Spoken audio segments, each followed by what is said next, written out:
Hi, I'm Jeff Clark Jr., and this is Art and Underdogs. Today, I'm joined by one of my best friends. His name's Chris Gallagher. He's an award winning artist who's created motion graphics for various companies like MTV, A&E, MLB, NHL, and Peacock. Here's a short clip of some of his work.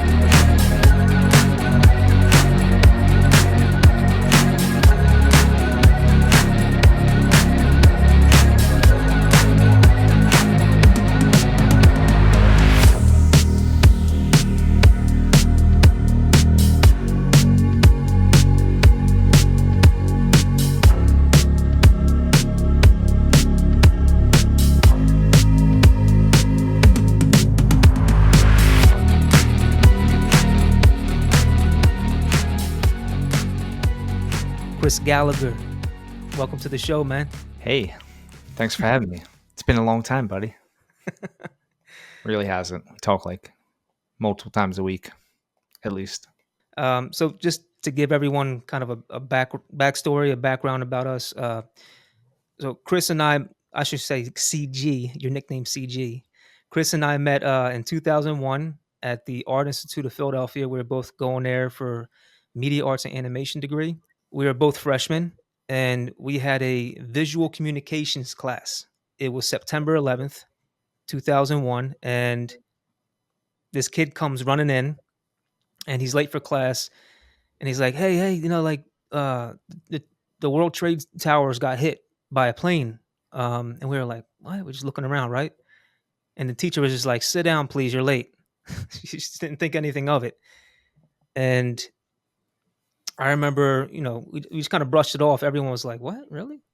And because back then there was no like, we couldn't look it up. We didn't have cell phones to look up what happened on the internet, right? Um, so then what happened next? Like the dean came in, or somebody Yeah, came in. and they had the one little TV up in the corner of the classroom. Yeah, like a little. It's kind of like the Oh, one behind me, but not flat screen. It was sitting on a tray. yeah, it's so It's blurry weird because, like you that said, day. there were no like iPhones or Yep. other. I mean, we had cell phones, but Yeah, not. like the flip ones. Yeah, Yeah, like the Samsung flips. dude, we're so old. Oh, remember that, like we had the Nokia block Yeah, phones too. But anyway, I actually have a box of those still. Like not the Nokia, but I have a box of all my old phones. yeah, yeah, I threw mine are gone, man. I just have I do have a pager, like a Motorola pager, and then one in my Still shoe use it. boxes somewhere. Yeah, still use it. Yeah. But anyway, so I guess it was the dean that walked in with someone else. I don't know if it was a secretary or whoever. And he's like, everyone stay calm. I just want to announce that the World Trade Centers have been attacked or whatever. And then he said, if you live in PA, go home, or if you live in the dorms, go back to your dorm. But if you live in Jersey, I remember saying go to the library or go to the cafeteria. I can't remember what he said, but you had to stay like on campus because you couldn't cross the bridges. They shut all the bridges down out of Philly. But yeah, so that's when me and Chris met. But I want to talk about you, Chris. So let's go further back and find out what makes you tick, if we can. So you grew up in Philly. Can you Yep. can you tell us what your neighborhood was like? What it was like growing up? So up until the time I was, I think, 8, I lived in a pretty, I don't know, I'd say like lower income, kind of just like up and coming neighborhood. It was a few blocks from the projects. And then we moved a few miles, but it was like a completely different neighborhood. You felt like you could go out whenever you wanted to. Like it just felt like a different place. I remember when I was very young, a kid was on a skateboard, and every day he would like skateboard up and down on his hands and knees, just kind of like pulling himself down the street. Yeah, yeah, And yeah. it was like a dead end street that we lived on. So cars would turn in there, go down to the corner, and rather than doing like a K turn and coming back out, they would just reverse all the way down the street. And there was this one guy who was probably in his 20s, and he had a big pickup truck, and he would go flying backwards down that street every day. Like he would pull in, get his stuff. But you probably know where the story's going. But so like there was not very much care, I would say. So when I was 7 or 8 years old, this kid on a skateboard got run over, completely flattened by the guy backing up down the Oh street. my god. Um, I don't know if that was one of the things to spark my parents for like, all right, we have to kind of do something different here. Yeah, But growing up, my dad just worked. My mom was a stay-at-home mom, took us to like baseball practice or to and from school. So when I was 8, we moved to a little bit better neighborhood. And then just before I went to college, we moved to Jersey. And that was like the first time we got a taste of the suburbs. My mom had started working, my dad was working. Felt like you were yeah. moving up a little. Right, right. Um, but it's interesting. I actually, before we hopped on this call, I was jumping into Google Earth to see what that neighborhood looks like now. Yeah, And it's like, it's different. yeah. Is it kind of run down? Yeah, very, very run down. What's super interesting is the place, the barber shop that I used to go to was right at the corner of the street. That's still there. Like it still says barbershop on it. Yeah, So that's pretty cool to see that some of the stuff, it's probably different owners, different type of yeah. area. I had the same experience. Like we actually it wasn't really the hood or anything like that when we were little, but we lived in a very small neighborhood in this place called Carney's Point, and we moved. It was a rented house, and it wasn't a bad neighborhood. It was just a very small house. It was three boys, so we had to move to a house. My dad was in the army, so he had got veteran loans or whatever to buy a house because it was we didn't. It's not like they had great credit or whatever. But we bought a house. I don't know if my dad knew he was buying a house in the hood, so we kind Yeah. of we kind of moved into the hood. It was actually it wasn't the safest neighborhood, but it was safer back then. And I actually have good memories growing up in it's called Pensgrove, the town Pensgrove. Yeah. I was going to say, I feel the same way. Like Yeah, when I look back at it, when like thinking back at it, I never felt really unsafe, but there were like certain instances that I now think of, and I'm like, oh, yeah, that would make me not want to maybe be there. yeah. Whenever I go back to Pensgrove, it's kind of like what you said. It's kind of run down. Yeah, I still love it. I still go back, and but yeah, it's kind of it's we. Sh- kind of slum I'll send feeling. you the pictures Yeah. of it. I took the pictures recently, and I was like, dang, dude, this is. Is it like lots of boarded up, homes and boarded up Yeah, stores and it's stuff just like like that? not maintained. I Yeah, felt like same. Yeah. constantly there wasn't a huge front lawn, like it was row houses, like small row houses, very, very Okay. small, you know, 20 houses strung together on Yeah. one street, and some of them were very well maintained. And it's weird, it's like my neighbor when we were growing up had a boat. Like he would take us out on the Delaware River. We would go out on the boat all the time. So it wasn't Okay. like Cool. when you hear that, you're not like, oh well, that's a shitty neighborhood. This guy Yeah. had a boat. But when you look at it now, how much it's declined in it's just like trash everywhere. It's just not as what you would picture growing up. I never felt like it was like that when I was younger. Right. And then the Do you, second house that we moved to, which was a little bit nicer neighborhood, I go back there, and that's probably as bad, if not worse. You know, than the yeah, original house you grew up in or you were raised in, whatever. yeah, it's weird. Yeah. So I do remember, when we were at the art institute, I do remember going to that row home house, and I Yeah, think you think you guys had like a, did you guys have a pool? But it was like it was not like a big pool. no, it was Was like that you guys? I think it was like 18 foot, 20 foot round above ground pool. Okay, I couldn't remember if it was you or like one of my other friends, but yeah, you guys had a pool. I have two daughters, and I drive them past there sometimes, depending on where we're going. A lot of my Hmm. family still lives in PA, up in the suburbs a little. So we cut through those areas, and every once in a while, I'll take them through and say, "This is, like, kind of show them this is where I used to hang out. This is where I grew up. This is the old house that we lived in." Yeah. And I took them passed there one time, and the pool was actually still there. Like the frame of the pool was there, but they had it all. I think I told you this. They had it all boarded up on the top, like covered in plywood, and they had these big stakes with, the garden stakes where they or like trellises for like tomatoes and Yeah, yeah. Hmm. so they had those all around the perimeter of the pool, and it was all blocked out, and they had chickens in the inside of it. So they were like raising chickens in the swimming pool. Yeah, they made a chicken coop out of the pool. Yeah, Okay, that's kinda hood, but yeah. yeah. Hey, you gotta survive, right? Raising them chickens and got the eggs. But, alright, so what was high school like? I don't know. I was pretty quiet. I kept to myself. I had like a couple close knit friends. Like, um, played soccer, baseball. So that was really where I sort of fit in. Um, but like I said, the area that I grew up in, right across the street from the high school that I went to, were housing projects. Um, so that brings a certain type of crowd in. And then my school also Yeah, low fed. income. Yeah, yeah.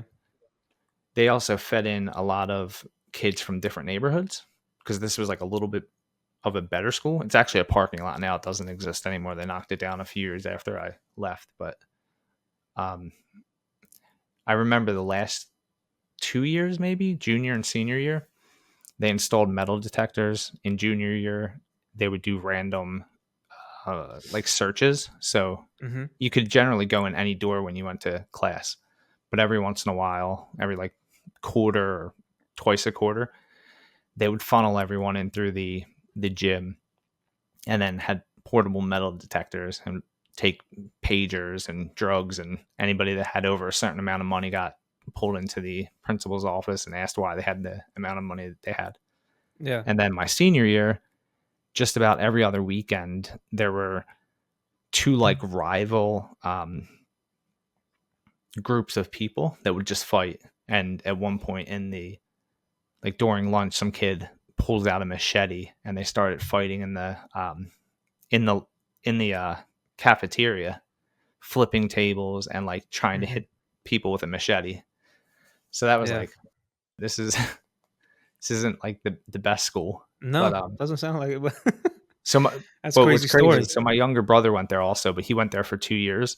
And by the time he was in his sophomore year, they had full metal detectors, police stationed at the doors, constant. Like it was no longer random. It was every single day you got searched and you couldn't go into school. So my parents ended up transferring him out and taking him to a charter school. Um, and then shortly after, I don't know, maybe 5 or 6 years after we graduated, they shut that school down and relocated it a few blocks away. And like I said, now that's like my old school's a parking lot. Yeah. Yeah, they knocked it down, right. Did you play any sports? Yeah. Like I'd played soccer and baseball from the time I was younger, maybe 6 or 7 years old, for the club teams, like the local club teams.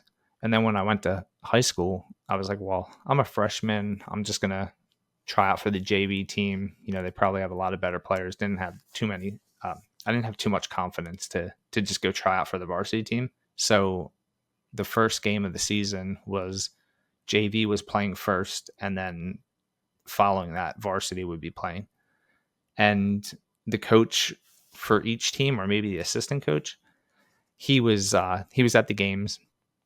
First time I played, he kind of saw us playing. He asked a few of us to sort of be flex players and come up and help out with the substitutions for the varsity team. So in the first game, I remember it was like pouring rain out. Somebody went down for whatever reason, and he put me in. And the first time I touched the ball, I like took 2 touches and shot it from like 20 yards out and scored. And he pulled Nice. me he pulled me off. And he's like, "You're not going to play JV anymore." I was like, "Oh, okay." So from there, You pulled a Tom Brady on a Drew Bledsoe, that's what you did. yeah. And I mean, we had a decent team. Like we made the playoffs a few years, but the Yeah. divisions were not like the top divisions. Right, Uh, right. and then also played baseball. Same thing. I was a catcher in we had a catcher who was also a pitcher. He was a very good pitcher. So anytime he was pitching, I would catch for him. And then anytime somebody else was pitching, he would be the catcher. And then I played center field, third base, like kind of all over the place. Nice. And so I remember you telling me you played soccer in college, right? Yeah, yeah. Did you So play baseball too in college, or? no, I went to Manor College, which was in Jenkintown in PA, Okay. and they didn't have a baseball team at the time. It was actually an all Catholic college. I'm not sure how. Actually, I I do know exactly how I got there. So in my I think junior or senior year, I made an all star team for baseball. So when we were playing like the all star game, I had, Hmm. they whatever, they have 30 kids on the team or whatever. So you only Okay. have 9 playing at a time. They were subbing people in, and there were a couple of scouts at the baseball game, at the baseball all-star game, looking at other kids, and played trying to think. I think I played center field and caught in that game, but I had one hit and I was running and like stole 2 bases. And after the game, a coach from Manor College came up and just like introduced himself and said, I didn't come here to specifically like see you play. I was looking at other kids from the bigger schools, but have you considered what colleges you might go to? So he invited me to the college. I I mean, I know like nobody in my family had ever gone to college, so I didn't know if that was something that I actually even wanted to do. Hmm. Hmm. But like I knew I wanted to do something after high school. So we Yeah. went to the open house and they offered me like I think it was 75% of the college tuition to play soccer there. So like naturally I was like, yeah, this sounds great. I won't have to pay for Yeah. a full college ride, but it was only a 2-year school, kind of like knocked out all the electives. And Yeah. Like, yeah. You get I your initially went associate's there for degree. physical therapy. I was like, yeah, I'm going to do sports medicine, be involved in sports. And I ended up having a biology class, and it literally turned me off from science for the rest of my life. Like the teacher was the biggest. Oh, so it's a teacher, not the work. It was kind of a combination of both. There were 2 teachers. One guy was like seriously like 80 some years old and like no teeth, like could barely speak. And his whole thing was like you have to memorize the periodic table, and like Because that's he had doable. he had 80 years to memorize it, so you had to memorize it in 2 years. What not no no like one semester he had to memorize the periodic table, and everything was just test on based Yeah. on the periodic table. And that wasn't even like the issue. It was just like for 4 weeks straight, that's all he was talking about is memorizing the periodic table. And then he got super sick, and a substitute teacher came in. I don't know if the guy passed away, but it was the last time we saw him. Oh wow. So that was the first class, and then the second class was biology, and it's kind of funny.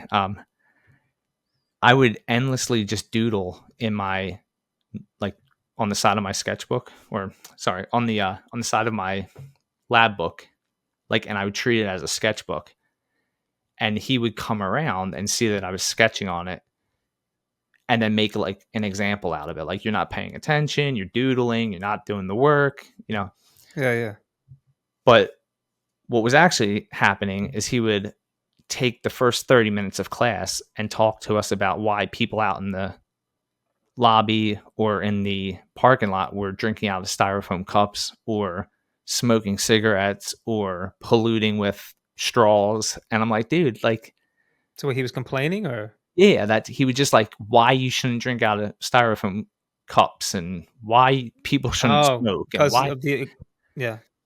But it was, Mhm. cool. Like one lesson would be awesome to hear about that. Like, yeah, this is great for the environment. Like you and I had a environmental science, and that remember that guy? The heck was No. his name? We had an environmental science thing, and we did like a full 3D animation with the cars and Oh, the yeah, the yeah, smoke yeah, and yeah, I stuff. do remember that, yeah. With the oil rig. Yeah. Yeah, he was a younger guy. He kind of taught in a different way. Yeah, he made it fun. I do remember that guy. Yeah.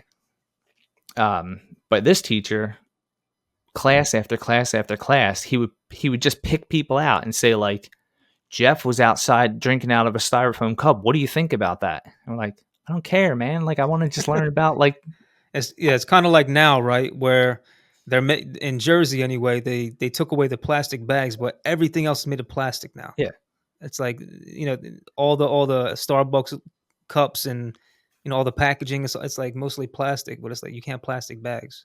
So I anyway, don't get it. Yeah. he took my lab notebook one day because I had him as like a caricature holding styrofoam cups going like this, Oh which is, snap. and he's like, "You think this is a joke?" And I was like, Yep. "Not really, but I also don't think it's biology." And he got very pissed off at that remark. That's So hilarious. Oh, so you started drawing in biology classes. Okay, I see where this I is mean, going. I had always drawn on stuff. Like everyone that would kind of knew me was like, "Why don't you just do art?" And I was like, "Artists don't Yeah. get paid money. I'm gonna be a biology guy. I'm gonna do science. I'm gonna be a whatever, an Mm-hmm. accountant." Actually, so that's after that first semester, I switched out of biology, medicine, and went to Yeah. like more of a general curriculum, and ended up getting a associate's degree in marketing and like business administration, like some BS. Oh God. Yeah, I'd be sleeping in those classes, bro. Yeah, it was all right. Whew.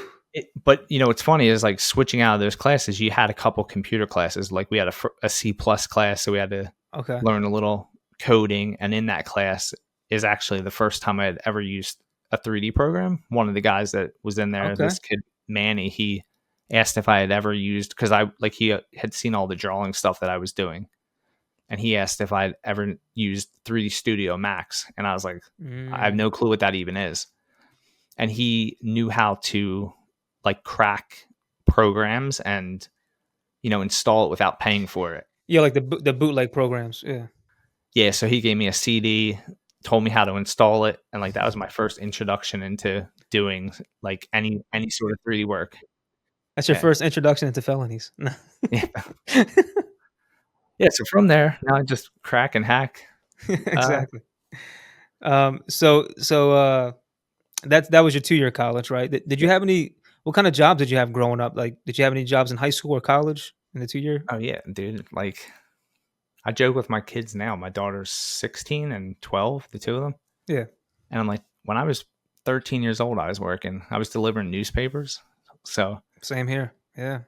I actually gotta find I got a lot of stern talking to delivering the newspapers. So they would drop them all off at the beginning of the day. I would go to school, and then when I got home, I'd take my bike and I would deliver all the papers to the like whatever the paper route was. But Yeah. I would stop like halfway through and take a Sharpie, and I would start drawing pictures inside, like on the like on the like whatever it might be. It might be like a sports section, and they'd Right. have pictures of somebody with a bat, and I would just draw like a ball or like mustaches on stuff, and then Oh, I'm sure they love that. wrap the paper up, and then deliver the paper. So they ended up giving me a bunch of calls for doing that. That's And funny. You're leaving like little Easter eggs for them. yeah, exactly. Yeah. That's funny. So newspaper paper boy. I deliver papers as well in my neighborhood growing up. Yeah. What else did you do? So that was like 13, 14. I went, or 14 or 15. I went and I started soliciting newspapers where some guy, Greg, would pick us up in a creepy white van and take us to a different, like random neighborhoods throughout New Jersey. So I lived Yeah. in PA, but he would take us to New Jersey and we'd try to peddle the New York, not New York Times, the Trenton Times. We would go door to door and knock on everyone's door and say, "Hey, I'm Chris, and I'm working towards what the heck was it? I'm working towards a college scholarship. I'm looking to like sign up 13 more people for this month, and by doing so, I'll be top salesperson for the month of March or whatever." So like newspaper delivery, just dropping newspapers off to people's houses. Then I went to the newspaper like soliciting thing. Actually, you made a lot of money if you got a lot of orders. Like people were pretty like you had to sign them up for 13 weeks of the Trenton Times, and Yeah. you got paid decent. And then I went to um, Pep Boys. I worked at Oh Pep yeah. Boys Yeah. for Okay. a while. I vaguely remember that. You were in still in we were still in college when you were there, right? Uh, Freshman year. I do remember that. or I just left there, and then I Maybe went and just worked at left. a Yeah. pizza place after Because that. used to talk about it when you're a freshman. Yeah.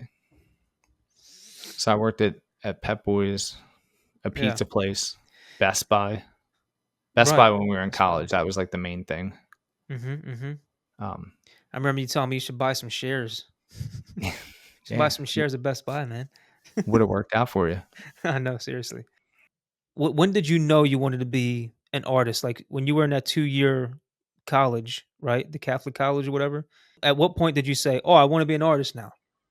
Yeah, it was probably somewhere towards the end of the first year where I decided that I wasn't going to keep pursuing the sports medicine science field. And I started looking at other colleges to go play sports at, to play soccer or baseball. And I think it was Penn State, Drexel, and in any case, Penn State and Drexel. I had the opportunity to go to both of those, transfer there and try out and play soccer. They weren't going to do any scholarships. Like there was not enough recognition from the little school. Um, but I remember I used to have drawings all over my walls in my bedroom. Like the old Marvel cards. You know what I'm talking about? Like that. Nah. They're like Marvel. I actually have them in my basement somewhere Like still. baseball cards? Yeah, like baseball cards. Okay. But they had a whole Marvel series, so you had every character. Yeah, yeah, okay.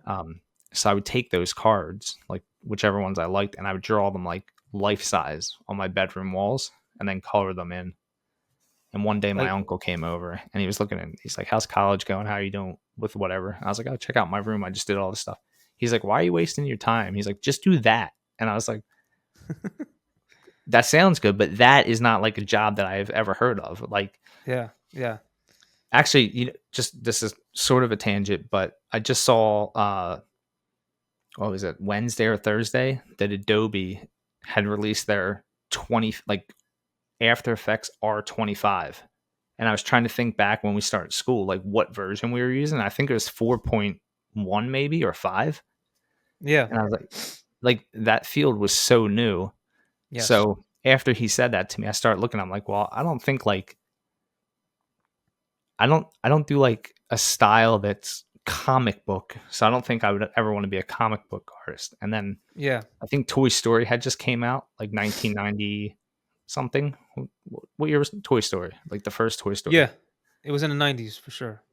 So I don't remember exactly what year that was, but I do remember looking at that. I'm like, damn, dude, it would be awesome to get into special effects or some sort of 3D thing. So, like, how do you do that? Like, who are these people that make these Yeah. characters? Yeah, And then that that guy was Manning groundbreaking. showed me. Yeah. He showed me 3D Studio Max, and I was like, that's how you do it. You start Combine here. it. Like, this is Yeah. what we can do. And it was before I knew that there were like 100 different jobs that go into it, like lighting, rigging, a generalist, Oh animator, god, yeah. right? Like I thought it was just one person made the whole movie. Uh, so that was sort of the defining moment where I was like, It's shit, I'm going to hilarious. try to do this. I'm going to get into Hollywood and I'm going to make the next Toy Story. And then Okay. started looking around at schools. I think there was a point where I was possibly going to go to University of the Arts, but like the tuition was way higher, I thought, for some reason. It was. It was harder to get into. Yeah. Um, I didn't have a portfolio. I had no idea what a portfolio even was, right? So I had a year to graduate and then also like try to put together some sort of portfolio to present to a school that I thought I was going to be able to go to. Um, Yeah, I had a portfolio, but, it was only because of a great art teacher I had in high school. yeah, She was probably the only one that believed in me as far as, like the adults around me, where she was like, you could do this. You can get in somewhere." And yeah, I tried to get into Rowan University, but it was like a fine arts, and I just program. wasn't the greatest at fine arts. Yeah, Um, I was more like abstract and illustration and characters. I was good at that and sketching and stuff. So I didn't get in there. But but yeah, I was kind of the same thing. Because I just took one person to believe in me. yeah. So I don't. I mean, that was like the stepping stone that I needed. I needed to kind of put those pieces together. Somebody to say, "Go do the art thing," and then Yeah, somebody to show me that there was an actual way to start building things. So I remember I right. went home that day that Manny gave me the CD, and I think where did I get the book from? The 3D I Studio actually still Max have it CD. somewhere. Yeah, I have an Yeah. old, super old 3D Studio Max book. So I started going through that and trying to build it, but the problem was like I didn't have a computer that could do it. right? Yeah. Right. So I had to upgrade a computer, which meant I had to work a little longer, save up a little longer, and finally get a computer that could run it sort of well. Um, Dude, I think it was like a compact was the first computer I bought. This big ass I CRT remember those. monitor compact. Yep, I remember those. We had something similar to that in college, like our freshman year. They were like Yeah. these dinosaur computers. And you could use the computers at the lab. Like we had a computer lab that we could have used, but the way that it was for me at least, I would get done school and then soccer practice for a couple hours, go home, try to do any work that I need to, and then go work for like 25 to 35 hours a week. So there wasn't a ton of time in between that to Yeah. actually start doing it. What was your favorite class in at the Art Institute of Philadelphia? Life drawing. No, And draw the naked people. dude, how weird were the life drawing people? Like that was you got some characters coming in there. Yeah, It was like I really feel like they had some like homeless people coming there. I I mean, really feel like some of those people because some of them were like dirty. They were came right off the streets. It seemed like. But yeah, that those were interesting classes. You do the 30-second quick drawing, and then you do a 60 or whatever, a one yeah, minute longer drawing. But yeah, there's I with the would charcoal pencils and the big giant yeah. drawing pads. Yeah. I always found it weird when some of the models would talk to some of the people I guess they had like a relationship with or knew them from throughout the The semester. program, yeah. So they're like sitting there holding a stick across their back and like, so how's it going, Claire? You doing all right? And she's like, yeah, you're good. This Yeah, with girl, the yeah, exactly, just like completely naked. Yep. yeah. I'm like, damn, you guys have no shame. It's Yeah. pretty freeing, I guess. That was definitely a culture shock for me coming from the hood. I was like, "What the hell are these people doing drawing all these naked people for?" Actually, you know I was like, "What the hell is going on here?" Jeff, you know what my favorite class was, I think?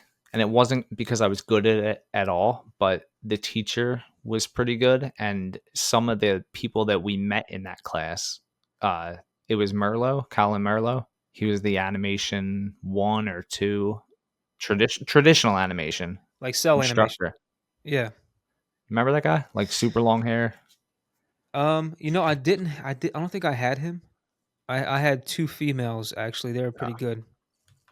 So his class, he had like I think it was principles of animation, and I feel so bad I can't remember either of the guys' names that were in that class, but one of them was probably the best animator I've ever seen. He did a ton of Oh, traditional I animation. remember now. I remember now. Yep. Oh my god, you give me He did like flashbacks. Yeah. he made like the little still kind of remember it was like a little scientist character, and it looked like it should be on Nickelodeon. The kid was in his first or second year there.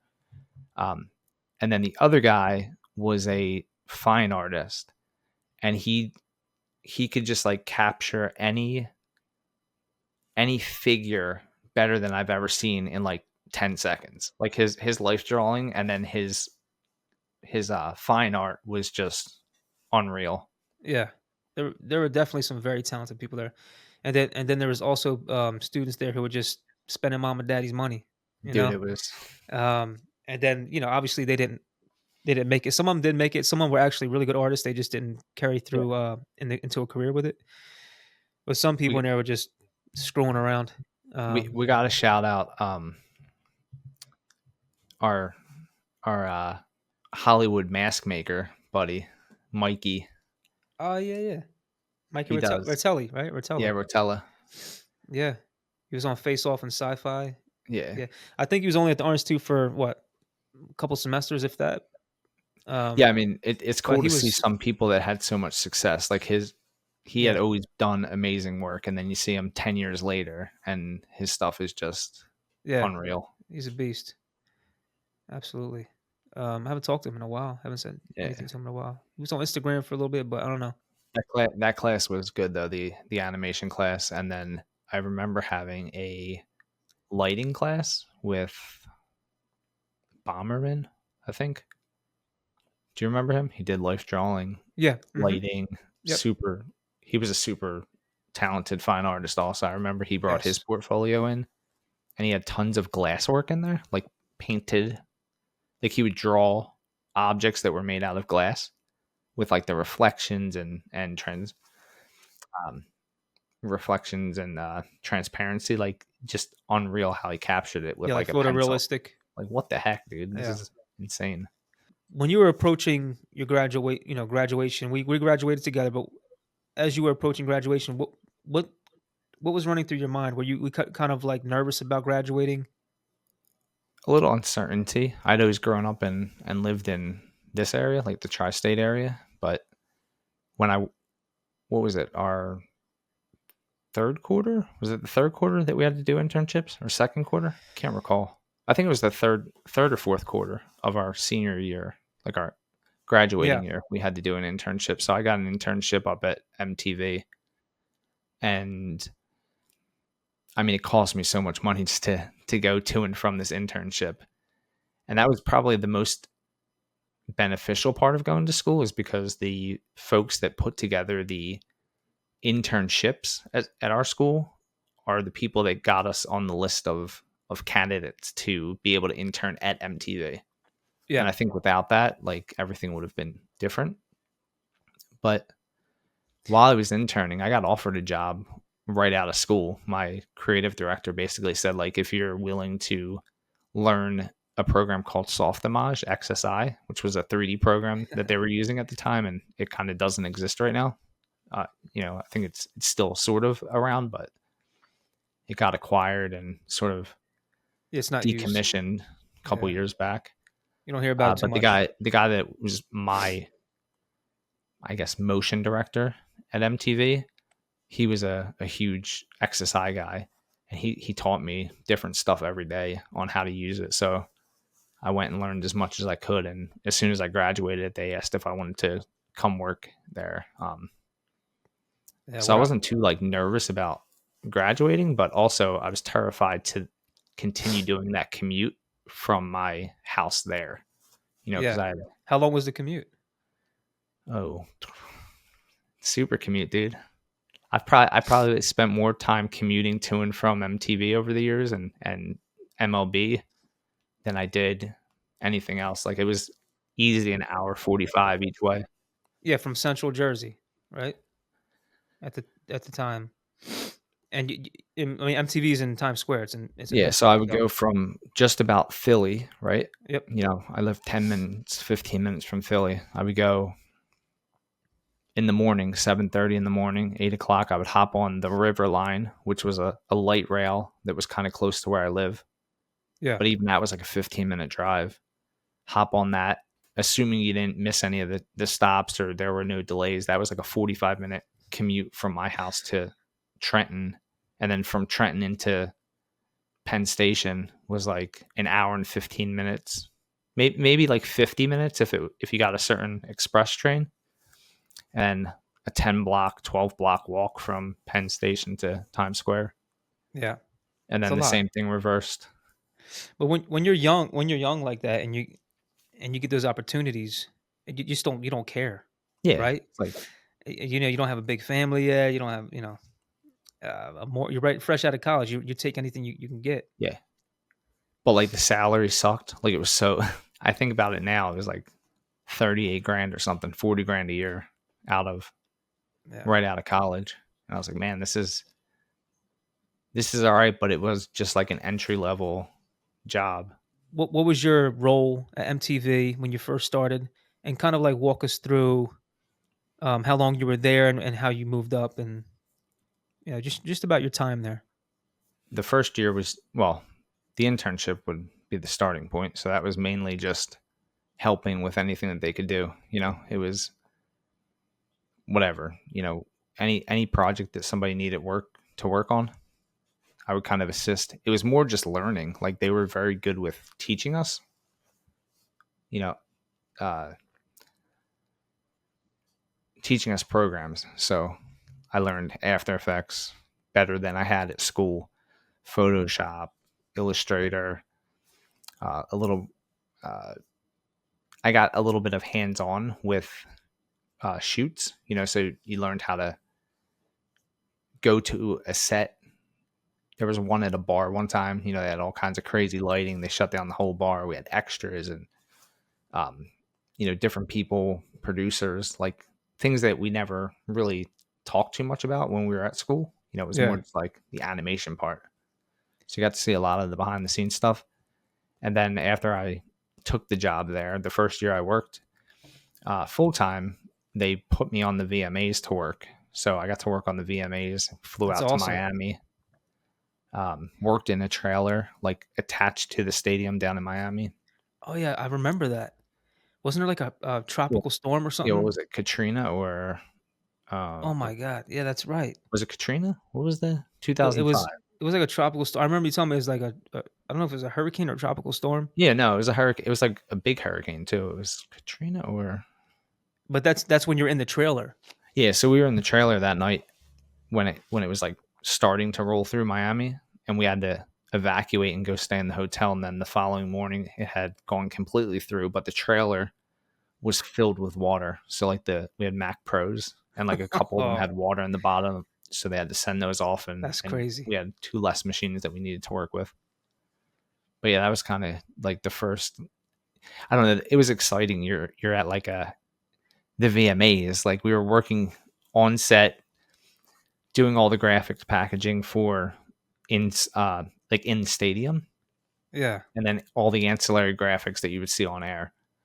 And once we got done, if we had a break, we would go in and see how they were setting up the whole venue. We'd see people rehearsing. Um, a lot of the talent that was going to be there was like right next to our trailer. So at mhm. one point we had 50 Cent and G Unit. They were like sitting right outside of the That's like cool. our That's very trailer. cool. Yeah, I mean, like you have to be professional, and you also have to be like not starstruck. There were many Yeah. times where you saw like who was it? Adam Sandler, like in MTV, like Adam Sandler just comes walking into the elevator, and you're like, and you have to be like, hey, how's it going? You know, like which floor? You know, you have to kind of conduct yourself a certain way. Even if he wasn't going to MTV, there's other what are the other places inside of the Viacom building on in Times Square? Oh Like yeah, I mean Nickelodeon, right. MTV, VH1, A at the time, it was TRL too, right? TRL, the whole Yeah. studio. You know, like where you would see. I don't even know if anybody knows what TRL is anymore. Yeah. But Well, like the whole floor, when you enter the lobby, you go up a yeah. escalator, and the whole first floor overlooks Times Square, and they would hold daily. Yeah, that's when MTV showed music videos only. There Yeah, wasn't all this, yeah, reality TV. TRL yeah. was So it was awesome. like Total Yeah. Request Live with Carson Daly, but you would have all sorts of people walking through the hallway. Like you go up the escalator, and you're there with, like I John said, Adam Sandler was there one day. John Tommy Madden Lee, wasn't like what's that? John Madden there? Wasn't John Madden? Somebody said John Madden was there John Matt. back I when he mean, was maybe alive. yeah, everybody. Like it Yeah. was a different guest every day, but I'm Yeah. just saying, like going to and from my Yeah. office, like where I work down. Tommy Lee Absolutely. was like sliding down an escalator one day. Who else? Kid Rock was there. Like I don't know. It's just like tons of people. Absolutely. Yeah. We shot it like later, like years later, right before I came to MLB. We shot a scene with Rick Ross, like inside the 40th floor or something. He came in with his whole entourage, and we were just all hanging out with Rick Ross and his crew of people, and they were doing something. Yeah, I mean, it sounds like an exciting job. I mean, I'm sure your day to day wasn't, after a while, a job becomes a job, right? I'm sure your day to day after a while was kind of like, just going to work. I think the cool thing with it though, Jeff, is that with the stuff we do is like it's almost always something different that you're working on. Like sometimes it's the same Sometimes, show or same series, but the work is always different, which always kept it kind of fresh, which is always yeah, sometimes. yeah.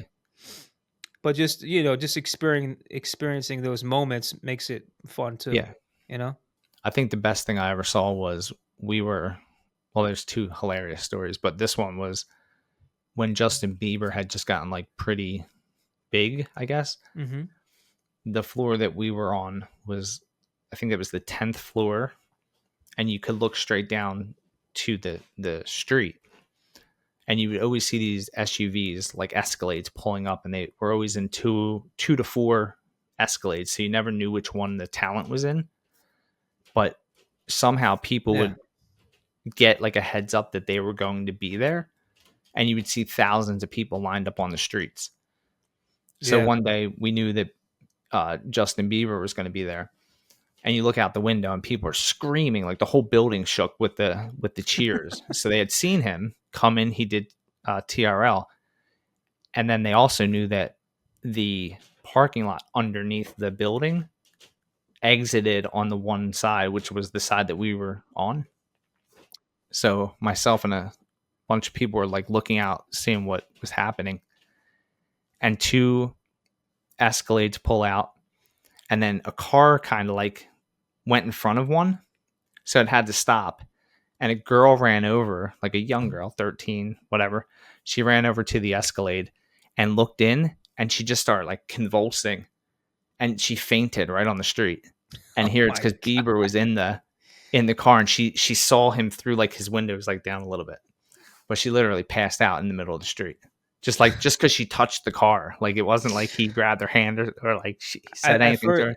I thought you were gonna say he got hit by the car. I Oh was no, like, no, oh damn. no, that was like two other times by taxis. I've seen that, but Oh my god. this lady walking across Seventh Ave, man, got drilled by a taxi cab. Her shoe went flying in the air. And so you saw that? Yeah, like 10 feet Jeez. away.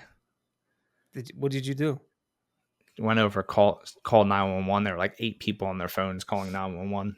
And then the cabbie was like yelling at her, "It's your fault, it's your fault." I'm like, dude, you turned right into her. Like literally, he tried to beat like I don't know if everyone has been to New York City, but like it's sort of like a free for all for whether or not you're going to cross the street or the car is going to turn in front of you.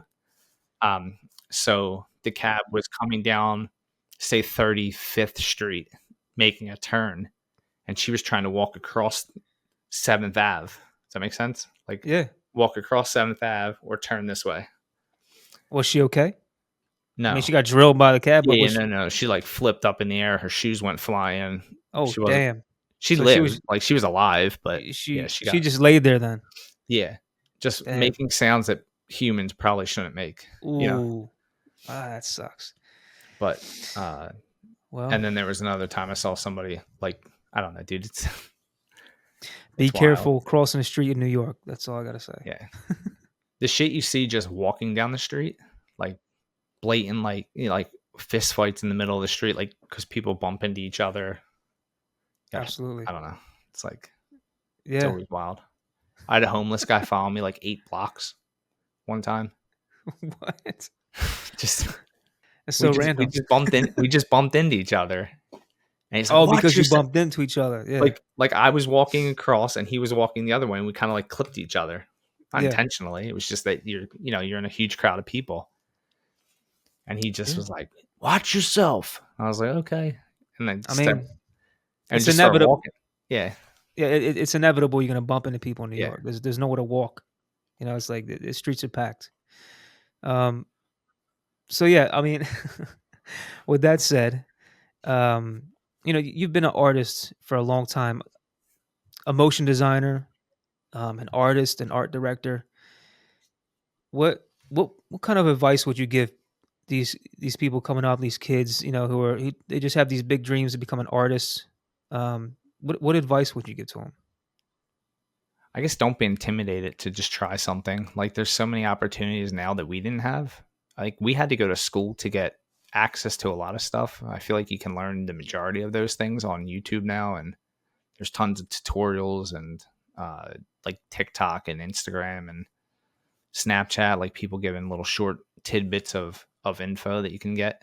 Like you can be way more creative because you have the tools already disposable. Like they're, you know what I mean? Like you can just Yes. go on to different platforms and start working, but I would say just don't stop creating either. Like there's Yeah. probably a fit for your style somewhere in this like vast universe of uh consumption now. Like you can build it for anything. Like when we started, it was kind of just for broadcast. Like anything that we were making would be for a television network, and the idea of like a television network is now not really turning your TV on. It's many different platforms. It's web for one, but then everything else, like this, what we're doing right now is a different median that we would not necessarily have years ago. True, true. Yeah, and I mean, then you throw in, AI. Yeah. Um, there's a lot of great things going on with that, with Midjourney and what is it, Runway, I believe. I mean, there's a Yeah, hundred different. yeah. Uh, Those Adobe are the top two. Fireflies just came out this week with their video. Hmm. I don't know if you saw that. Adobe has video prompt to video in Fireflies now. Okay, I think I've heard about I that. don't know Yeah, if it's accessible to everybody quite yet, but it's definitely yeah, going to come out, and it's gotten some really positive reviews. yeah. And not that it's a crutch or anything like that. When we were in school, we had to literally create everything from scratch, Yeah, and it was a headache. But it taught us a lot. So I agree with you. Don't be afraid to just create your own stuff too. Don't yeah. always rely on AI to develop your own style. Um, no, some good advice in there, man, for sure. Are you using that at all in daily workflows? Like, Some freelancers on my team where I work, they've used it to create like mood boards, not yeah, not style frames yet, more like mood boards, just to kind of just to conceptualize and figure out what direction they want to go in, and then they kind of create it themselves. But a little bit, a little bit yeah. of AI. I Yeah, mean, like in the past, we would just search through Google or different art sites that we liked to pull those yeah, style frames, and now you can, or like those mood boards, and now you can ask it to generate some of that stuff for you. yeah. I don't use it too much. Chat GPT every once in a Oh, while, but I still rely on like inspiration, almost like we were when we were in college in art school. You look up Dali, you look up Picasso, you look up these Van Gogh, you look up these historic artists to get inspiration and to come up with ideas. And now you have like Behance and Pinterest and yeah. stuff like that, and people post their artwork all the time on there. And so I'm also inspired by other artists who are just in the field. So I kind of use that more than AI for sure. I've actually been using ChatGPT a bunch in After Effects to help with expressions. Like, I'm not super versed in how to do Yeah. expressions, but you can start it off and then throw it into ChatGPT and ask it, different parameters, and it'll spit out Yes. a lot of code for you. Most times it's not 100% accurate right from the go, but you can just have a typical Yeah, for conversation with it and figure it out. It's pretty nuts. for expressions, right. So we actually did that recently. One of the guys on my team used ChatGPT to write an expression to have the type, like on a lower third or whatever, lower third graphic, have the bar behind the type kind of extend as you're typing the titles on the Yeah. lower third, the bar just kind of animates with it. So whatever you type, it's the same size Yeah, so as it the always type. stays the same size of the Yeah. text. Yep. So that way you don't have to manually go in and move it with keyframes or scale. Yeah. Do you know what I mean? So it makes it a little bit easier. Yeah, it's definitely helpful to use. It's getting wild though, man. Like, my kids have to lock their phones up in cases now before they go to class in high school. Like, they don't let them take their phones to class this year. They have to put them in like a stocking before they go to class because all the kids are able to use ChatGPT or some sort of For their work, right? Yeah. yeah, I mean, just to get the answers. It's like Yeah. you can literally just take a picture of a worksheet and say what's the answer to number 1 through 5, and it just spits it out for you. Dude, I learn more from the people that are younger than us now than I did. I know. Like, it's Yeah. so wild. You It's like can we're the go old on. ones. We're the old ones now. Yeah. Yeah. So usually people come on the podcast. This is the Art and Underdogs podcast. So I want to talk a little bit about, we talk a little bit about your past, but I want to talk about any underdog stories you have. I feel like you kind of touched on it already. You came from a very humbling childhood and not the greatest neighborhoods, and now look at you. I mean, you got your scholarships in sports, and that got you in a 2-year college, and then you moved up. You found your passion, and you got into art school, and you interned at MTV, and you landed a job there from school, from internships. Do you have anything to share as far as an underdog story? I don't know. I don't even like calling that really an underdog story. I just feel like it's working hard, but It's definitely underdog because when underdogs are, it's more related to sports, but I kind of related to just everyday life. I feel like everyone is kind of an underdog. Do you know what I Yeah, mean? When you come from humble beginnings like that, and you have the odds stacked against you, your family wasn't made of money, right? Um, you come from tough neighborhoods, tough school. I mean, just the story you told me about school. To be able to come out of that, because not a lot of people do, man. Not a lot of people come out of those situations from schools like that, neighborhoods like that, and they don't make it. They don't know where to go, what to do, and I feel like you followed your passion. You overcame all the. You said your uncle came into your room and said, "Why don't you just do this?" yeah, You know, and back then, y- like an artist, I got told the same thing, man. Get a real job. You're yeah. never going to be an artist. Get a real job, and you have that kind of people not believing in you. It does definitely make like it plants that seed of doubt that you're not going to be able to do it or it's not going to be worth it.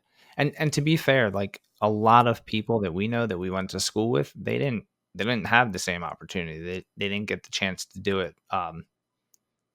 Maybe it's luck part of it. Maybe it's just being prepared. Maybe that is luck, being prepared for when the opportunity sort of presents itself, taking the risk. Um, Yeah. yeah, I Yeah. feel like everything Yep. kind of works out if you put yourself in a position where you can succeed. That's Like what it there were is. many times where I chose not to do certain things because I didn't think that it was going to be the right thing to do. And I think I would say that that goes a long way as well. Like a lot of kids that I went to school with growing up, and a lot of people that grew up in the same neighborhood as I did, took a different path. They Yeah. rather go out and, whatever, drink every weekend or, you know, the next party that was happening that was more important than spending some extra time behind a Yeah. desk or sketching something out or going and getting a job and working 40 hours a week while you were in school. Right. Yeah, man. I think you have a lot of people that can relate to your story, and I appreciate you sharing it, man. Yeah. Absolutely. So let's move on to the fun part of this. I think it's fun. There's a So fun. it's the quick questions game. Oh boy. So I was a fan of Mustang. um what's your favorite car? So it's called the quick questions game. I play with everyone. It's inspired from James Lipton. I don't know if you don't have an acting background, but some of the guests on this podcast have an acting background, so they're familiar with it. But it's called the Actor Studio with James Lipton. Are you familiar with that? I think you've told me about it in the Okay. past. So this is inspired by that. He played a little game. It's like 10 question game. Just rapid response, whatever comes to your mind first, and I'll ask you 10 questions and just let me know the answer. Oh boy. All right. All right. So, what's your favorite film or TV show of all time? Oh, geez. It's like the world's worst question for me. I don't pay attention to anything like film wise. Let's see. I'll go film or at TV like show any doesn't matter. film or any show. Yeah. Uh, can I phone a friend? Just Ah, whatever comes to favorite your mind. film. Yeah. Yeah, I don't know. What's yours? Ben Hur?